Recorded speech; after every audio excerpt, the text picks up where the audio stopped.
that. But for a typical, we're going to go eat, and I'm getting a pop at McDonald's or getting a drink at McDonald's, it's usually iced tea or water. So, yeah, man, I got to admit, man, it makes me feel good, man, that I've been able to kick that habit because I know how bad it is. And the same way with cigarettes, I used to be a really good smoker when I came out of high school.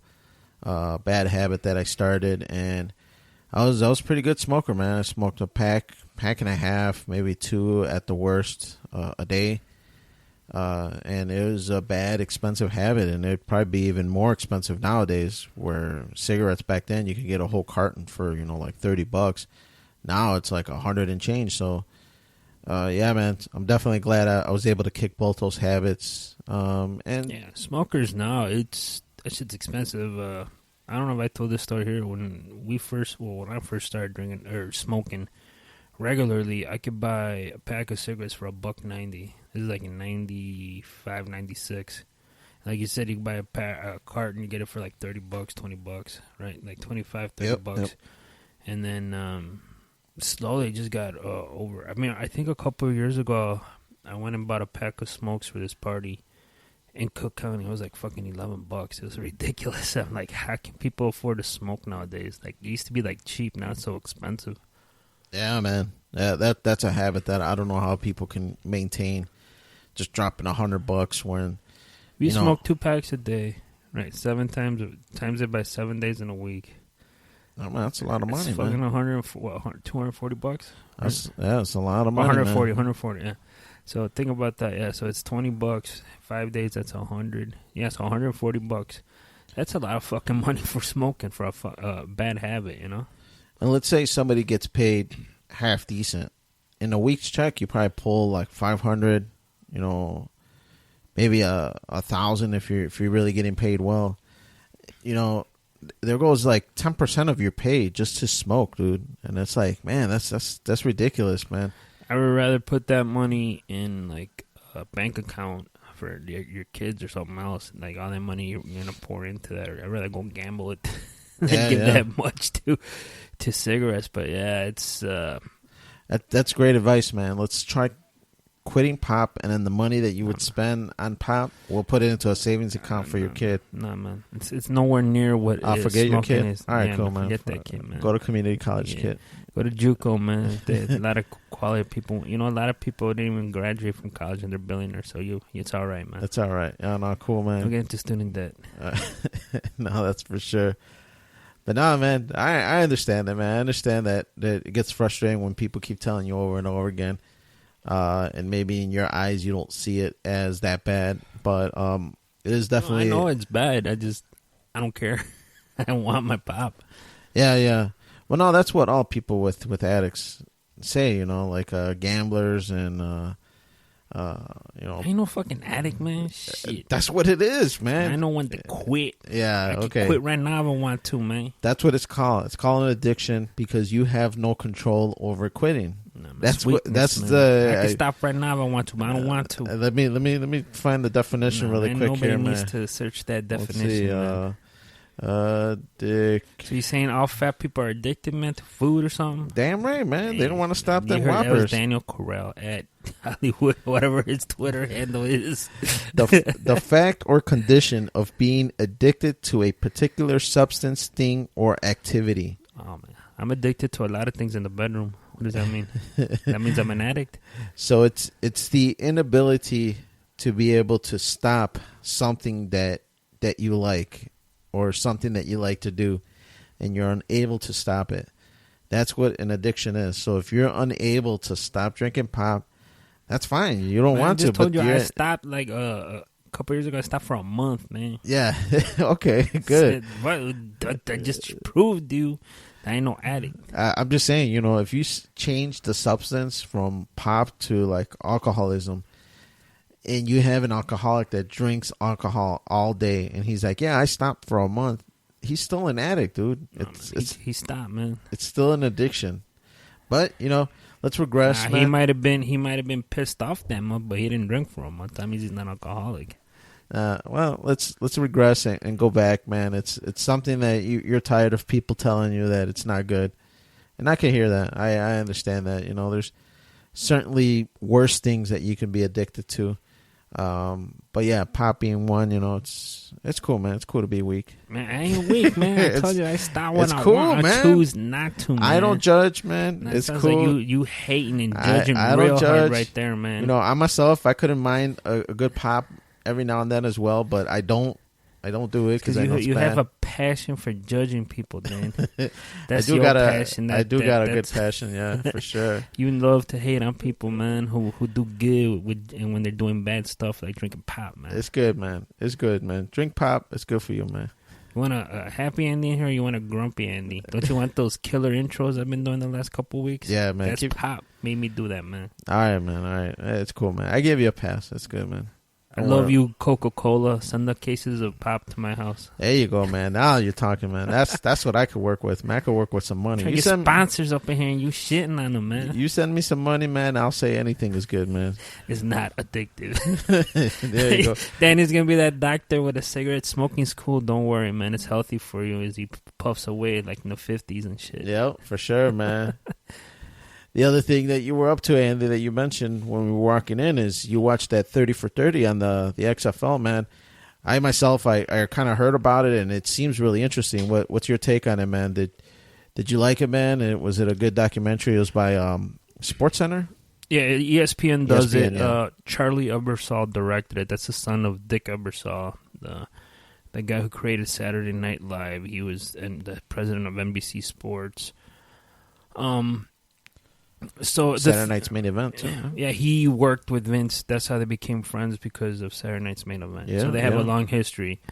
And they talk about, they give a lot of insight on the forming of the XFL. And Vince McMahon was on there. They had some of the old announcers and some stuff that I don't remember. But there, a handful of players went on to play at the NFL. Some of them, three of them played in the Super Bowl. So, I mean, for what it's worth, He hate me, man. He hate me playing the Super Bowl. The quarterback that won the championship, Maddox won, and this linebacker that played for the LA team too. He made it too. He was with Atlanta. So they did a lot of good things. They were top technology. He did innovate a lot of things. Yeah, he brought that sky camera thing where that big center shot that you see now in most that's NFL more games. common. With them running up to the football players with the cameras. Yeah. All that shit he started. So they made the game more accessible to the average fan. But yeah, it's like from the beginning he came up with this idea. He was talking about starting a football league since like the early 90s. And they had the guy who was the president of the XFL on there, and he was talking to Vince. And they talked about it, and then one year they're like, well, let's just do it. And then they did it. They announced it. They didn't have teams. They didn't have anything. They're just like, we're going to build a football league. And then NBC just lost their football rights, and they were looking to do something different. And Dick Ebersol has a long relationship with Vince McMahon, and they signed a 2-year deal. And I think NBC put up a lot of money up front, and Vince McMahon put a lot of his money up. And they started to do their thing, and, the first big thing when the first commercial, no fair catch, all this shit, and they try to make it different and how they encourage players. Like, you see Dick Ebersol talking about, like, the first press conference, like, this is reality TV at its most. Like, they were trying to be more, they weren't concerned about the sport. I felt like they just wanted to make it, like, good TV. And then, like, the football was, like, at the end of it, like, oh, yeah, also they play football. And when the first coaches came in, they're like, yeah, it's like these guys were like working at like stores, and then they're like, oh, you want to play football? Come try out. They come, and then they make the team, and I think they had less than like a month to like make these teams. It was like ridiculous, Yeah. No, like you said, man, it was exciting. They tried to make it different. Had like sideline interviews. That wasn't a big thing back in the day. The cheerleaders and hot tubs. It was crazy, and it was a lot of hype, and they got the ratings the first game, and then they slowly fell off. And Vince at the end, you got to see it. 30 for 30 makes they have some shitty documentaries, but overall they make quality documentaries. I can't recommend them enough on some of the stuff that they've done. But the XFL was they talked to Vince, and Vince is just like they saw the ratings. Dick Ebersol, he's talking like, well, this is not gonna make it after 1 year. And Vince, throughout the whole thing, he's like, we're going to have a second season. That he had meetings scheduled after the $1 million game, the championship game, that they were already preparing for the second season. And the He Hate Me guy, he's like, I was in meetings with Vince, and like, you're going to be the star. Like, we're going to rap. You're going to be the poster boy for the XFL. He said it. He's just like, yeah, dude, they were gearing up. They were picking players that they wanted to put up front, the face of the league. Yeah. And he goes, we were at a bar, and then I just see the picture. I see SportsCenter saying the XFL got disbanded. It's over with. Because Dick Ebersol goes, yeah, man. He's like, nobody wanted to do it except Vince. Vince, he could really, legally, he's like, he could have kind of like messed us up because we did have a 2-year deal. It took a lot of convincing our friendship and all this to tell him, like, this is not going to work. Yeah. Like, Vince is like, I don't fail and all this shit. And you know how Vince McMahon is. Everybody knows the stories who watches wrestling. And at the end, they have, at the end of the documentary, they have Vince and Dick Ebersol at a restaurant talking. And Dick Ebersol is like, I kind of, they talk about how they're friends, they're really close. But at the end of it, it was weird. I mean, not weird. I guess because they have a good relationship. They're like good friends. They're good business partners, but friends personally. And he goes, that's why he tells him, you remember when I told you if something was happening to me or my wife, I would want you to raise my kids. Like, I put that in the will, and you said that, you will never have to worry.